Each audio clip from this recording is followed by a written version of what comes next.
নমস্কার, স্বাদে আহ্লাদে একসাথের আরেকটি নতুন ব্লগে তোমাদের অনেক স্বাগত। আজ সকাল থেকে ব্লগটা স্টার্ট করলাম, আশা করি দেখতে তোমাদের ভালো লাগবে, সঙ্গে থাক। সকালেই চলে এসেছি কিচেনে, আর আজকে বানাবো লুচি আর আলু চচ্চড়ি ব্রেকফাস্টে। যদিও ময়দার লুচি খেতে বেশ ভালোই লাগে, কিন্তু শারীরিক কারণে আটার লুচি বানাই, আর বাচ্চারাও আটার লুচি খেতেই ভালোবাসে, এটা একটু নরমও থাকে। বাবুর আবার সকাল থেকে আজকে ক্লাস দিয়েছে, তো ও ক্লাস অ্যাটেন্ড করছে। তো চলো আগে উদয়নকে ব্রেকফাস্ট দিয়ে দিই, তারপর একে একে সবাইকে দিয়ে দেবো।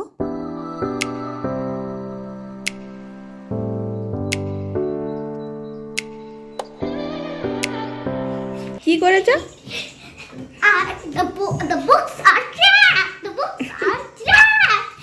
বইগুলোকে এখানে ঢুকিয়ে দিয়েছে, দিয়ে এইটা পুরো এইগুলো দিয়ে লক করে দিয়েছে, দেখো নাচছে।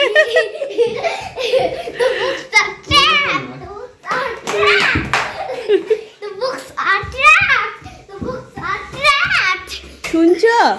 দেখো কি বদমাইশি শিখেছে, দেখো।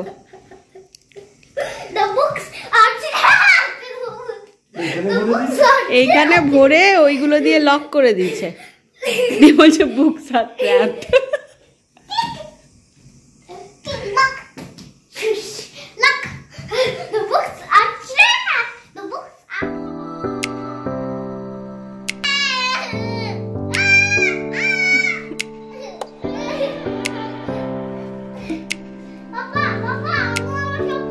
সব বই এখানে রাখা যাবে না।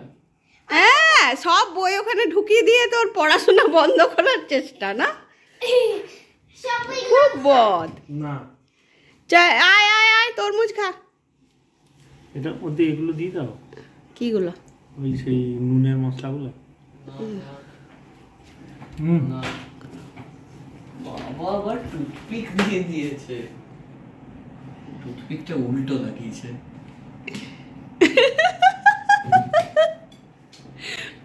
মাম্মার ক্যাদদারিটা গন্ডগোল হয়ে গেছে। চলো একটু ব্রেক তো নেওয়া হলো, এবার আবার কিচেনে যাই। আর এখন এই রান্নাগুলো হয়েছে: লাল শাক ভাজা, কুমড়োর লাল ডাঁটা দিয়ে তরকারি, বিউলির ডাল, আর একটা চটজলদি মাছের কারি বানাবো।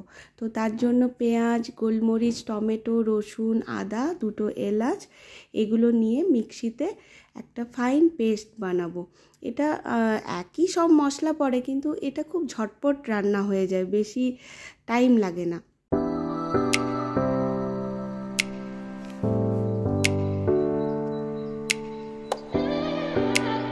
এখানে নিয়েছি কিছু গুঁড়ো মশলা: হলুদ, শুকনো লঙ্কার গুঁড়ো, দারচিনির গুঁড়ো আর ধনে গুঁড়ো। তো কড়াইয়ে সর্ষের তেল গরম করে ওতে জিরে ফোড়ন দিলাম, একটা শুকনো লঙ্কাও দেবো। শুকনো লঙ্কার গন্ধটা তেলে আমার এত ভালো লাগে না, খুব ভালো লাগে, বিশেষ করে আলু সেদ্ধতে মেখে খেতে তো দারুণ লাগে। তারপর গুঁড়ো মশলাগুলো দিয়ে দিলাম, আর এগুলো একটু ভেজে নিতে হবে, খুব কেয়ারফুলি করতে হবে, কারণ গুঁড়ো মশলা পুড়ে যাওয়ার চান্স থাকে। আর তারপর এই বাটা মশলাটা দিয়ে দিলাম। এরপর আর কিছুই না, শুধু কষাতে থাকবো। তো আমার যেহেতু স্টিলের কড়াই, তাই আমাকে একটু নজর দিয়ে দাঁড়িয়ে থেকে কষাতে হয়, কারণ ধরে যাওয়ার চান্স থাকে। তো তারপর কষানো হলে একটু টমেটো সস দিলাম টেস্টের জন্য, কেননা আমি চিনি দিইনি। তারপর কষিয়ে জল দিয়ে দিলাম, ব্যাস ঢাকা দিয়ে একটা ফুটে উঠলেই এই যে ভাজা মাছগুলো দিয়ে দেব, আর আরও কিছুক্ষণ ঢাকা দিয়ে ফুটিয়ে নিলে একদম রেডি। ওপর থেকে ধনেপাতা কুচি বা গরম মশলা যার যা ইচ্ছে সেটা ছড়িয়ে দিলেই হলো। আমার কাছে, আমি গুঁড়ো গরম মশলা খুব একটা ব্যবহার করি না, আর ধনেপাতা ছিল না। তারপর সন্ধেবেলা বাবু বলল লস্যি খাবে, তাই বাবুর জন্য লস্যি বানাচ্ছি। আর আমরা খাবো কফি, পুচুমা দুধ, তাই দুধও গরম করতে বসিয়ে দিয়েছি।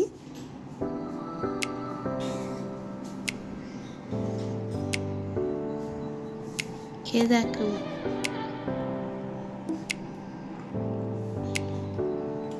দারুণ সুন্দর। তুই কি করছিস?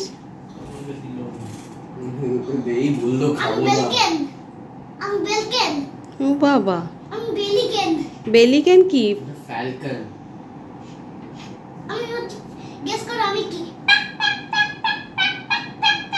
ফ্যালকন।